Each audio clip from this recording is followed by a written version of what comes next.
Hey folks, welcome back to Gaming Garbage Room. Take a look at games, chat about the gaming news, the industry, and of course, stream for fun. Today we're talking about the next gen Xbox and why I'm personally excited for it. Now, just to get it out of the way, you're going to play wherever you have your digital library. That's probably going to take precedence.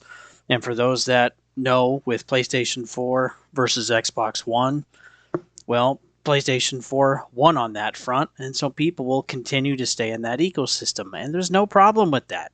Also, too, if people have invested into Nintendo, they'll continue on with Switch to Switch 2. And for those that are already on PC, well, they'll continue with Steam, GOG, Battle.net, and Epic Game Store, or whatever else they have, right? So generally, the 30 plus year old folks, they're not really going to be moving anywhere. So what we're really going to be talking about is the younger generations coming into the generation and taking a look at what's available and why Project Helix or the next gen Xbox is so different. So we have confirmation now that the next gen Xbox is here to stay and that it will play Xbox and PC games. Yes, this will be natively. Let's get into that.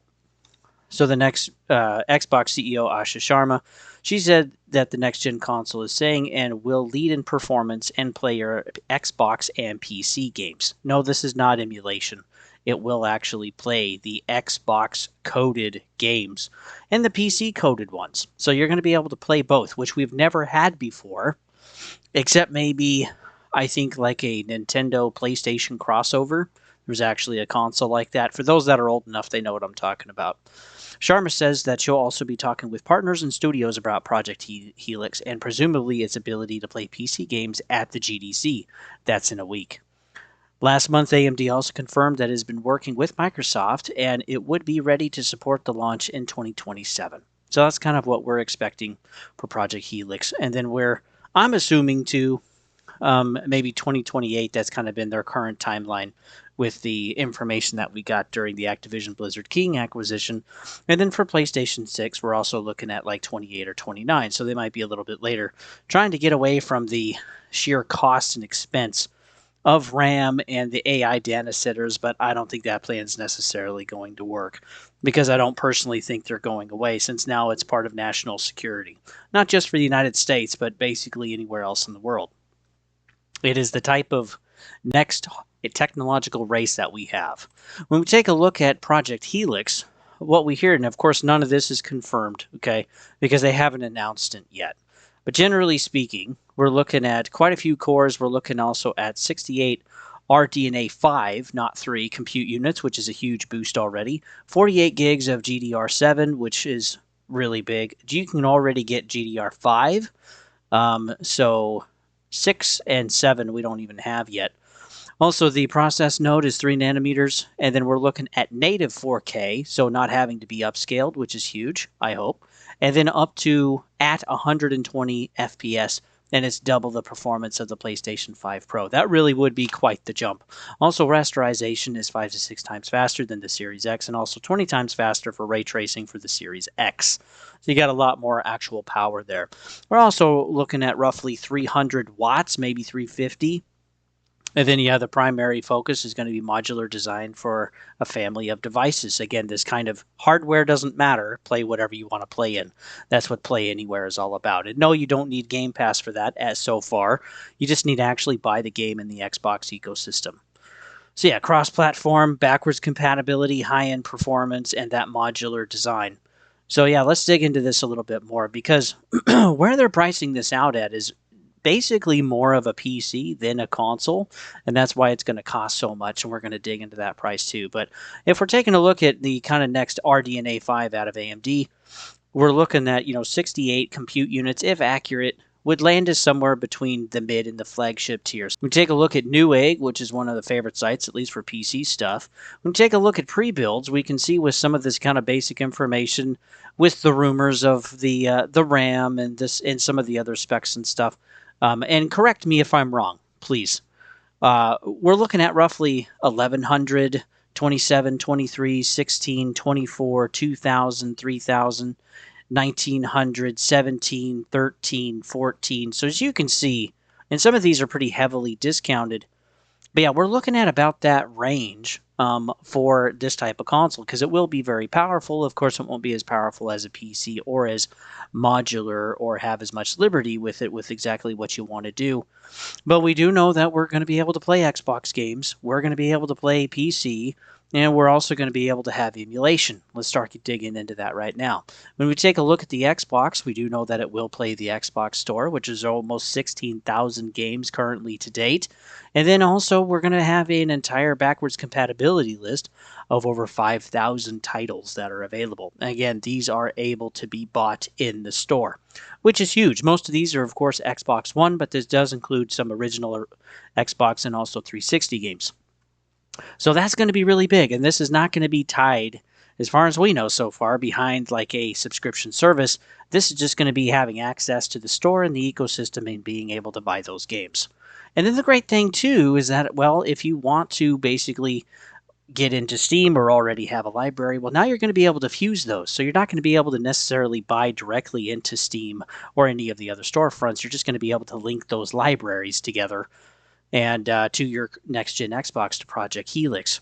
So as of right now, there's roughly 200,000 games. This is roughly 146,000 that are playable or like fully playable. And I think that distinction is important because I believe those fully playable games are version 1.0s. They're not early access, they're not demos, they're not something like that. But honestly, a ton of games there actually is. We're also looking at just 20,000 games that were added to Steam in 2025. So exclusivity is important to you. Steam has the most exclusive games because the majority of those games don't have a port to any type of console. And I think that is kind of the bigger picture here is that more and accessibility is more sought after than actual exclusives. When we take a look at where Gen Z likes to game, generally for millennials and Gen Xers, a lot of us actually like our console, but console is now coming into kind of last place compared of what's already out there. Mobile is huge at 69%, 42% on PC, and 38% actually have a console, whether it's Nintendo, PlayStation, or Xbox.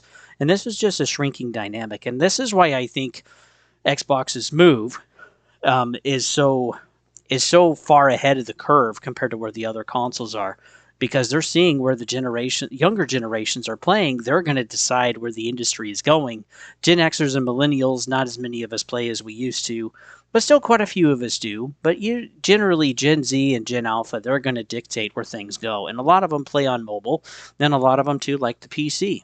Pretty much every single friend of mine that switched over to PC is under 30 years old, and they're not looking back. Didn't matter if they had Xbox, PlayStation, or Nintendo, or all three, or a mixture. They're just going to PC and they're staying there. They're excited about it. So when we take a look at possibly, again, Sony has not confirmed this, but PlayStation looking to just basically take first party single player game titles and not make PC ports anymore, like Marvel Wolverine or Saros. That does make it really, really interesting then because when you take a look at everything else, who cares? And I think that's the biggest takeaway with if they're saying that single player PC ports are not worth it because they're not being sold. That means that those ports are available also in a massive storefront on Steam, and users are choosing the Steam games over the PC ports from PlayStation. And I think that's kind of shocking, and it just shows that yeah, it's not as maybe big of a drive as they thought, and it's also maybe not as important. Those games are not as important as we thought because again, they're just not selling like they thought they would, and there's not as much money in it. So that's kind of a failure. People would rather choose the Steam games. They'd rather choose the games that are cheaper or free to play or whatever the reason or a better story than what PlayStation has to offer roughly the last, 5, 6 years since they've been going over to Steam. When we take a look too at current PlayStation only exclusives, this means that they're not on the storefronts for PC and they're not on Xbox. And as you can see, there's only 23. It's a very small list. So if they're already doing tentpole titles 1 to 3 a year that we're going to see that are now maybe going to completely become exclusive just to the PlayStation ecosystem, it's going to take a long time to actually build this up because even trying to get to 100 true exclusive games that are on PlayStation 5 and PlayStation 6 going forward, it's going to take years to actually build that up. Over a decade even to actually build that up. And I think, too, a lot of third-party publishers that have already said that, no, they're not going to work with PlayStation. They're not going to work with the publishing side. They're not going to take their money because they ultimately want to put their games everywhere that they can all at once because it's more profitable that way. And so far, that's been Square Enix, Capcom, Shift Up, which made Stellar Blade. And then we're also hearing that from Arrowhead, which made Helldivers. Their next project is going to be the same way. And then, too, Pearl Abyss, that has made Black Desert and is making Crimson Desert, coming out later this month on the 19th. I'm going to be sharing that on the channel, by the way. Tune in. They've also said no. So PlayStation is going to more and more of these studios, and the studios are rejecting them. Because, again, they don't see the profit numbers going with PlayStation. They see it better to put their games literally everywhere, including Xbox. And so, with how things are shaping up, I mean, does anybody really care about going back to exclusives? Maybe a few people. Maybe that's part of your gaming identity. And hey, that's totally okay. And maybe that's where your gaming library is too. No one is pooping on that, or no one should be. But when you're a younger gen, like a Gen Alpha or a Gen Z, and you're really going to start buying into an ecosystem, why wouldn't you buy into Steam? Why wouldn't you buy into Xbox? Why wouldn't you buy the next gen Xbox? And that's something, too, that's been interesting on some of the videos that I've been already looking at, is a lot of people are saying, I want to see what Project Helix is, and if that is actually more accessible and like we think it's going to be, then that's where I'm going to go. And why is it? If you have the Xbox store, if you have the full backwards compatibility of over 5,000 games on that same store, and you have Steam, and you have Epic, and you have GOG, and you have Battle.net, and all of these other choices, plus the emulation that you can put on there on top of it, why would you care about PlayStation exclusives? I mean, really? Is your life going to be over because there's 12 games that you can't play when you have hundreds of thousands of others all under one hardware?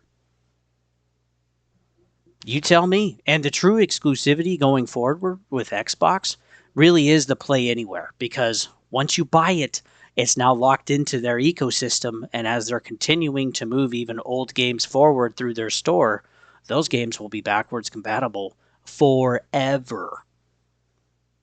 And then you can play them wherever you'd like to. The ultimate goal is to take the entire store and be able to do it over cloud, over your handhelds, over your PC or your Xbox console or your TV or whatever you have to meet players where they are. And where are they? Well, they're not on console. So I think it's a good call that Xbox is making this change. Again, I have just more and more friends that are looking at PC and Steam and liking that more, and they're not going back. And then the data is showing that Gen Z is primarily playing on mobile and handhelds. And Gen Alpha, it's not any different. In fact, these numbers are even more skewed with consoles being less. So that's the data, folks. Thanks for tuning in. You can always follow me at Gaming Garbage 22 over at YouTube. You can also like, sub, and all that jazz if I've earned it. I try to earn it every single video. And then, too, if you'd like to follow me over on Twitch when I do play games, haven't been able to do that lately, then, yeah, you can go ahead and follow me there, too, at Don't Tread on the on Twitch. But yeah, Gaming Garbage 22 is where I do the majority of my stuff. But yeah, what do you guys think? I'm really excited for Project Helix because finally we get a place where we can play almost everything, and it's the closest we've ever come to an omni platform, where the console coded games and the PC coded games we can play natively in one hardware space. And I love that. We've never had that before. Of course, we have ports, whether PC porting over to console and vice versa, but to be able to have both ecosystems merged on one device, that's a big deal. So with that, folks, I'll see you guys on the next one.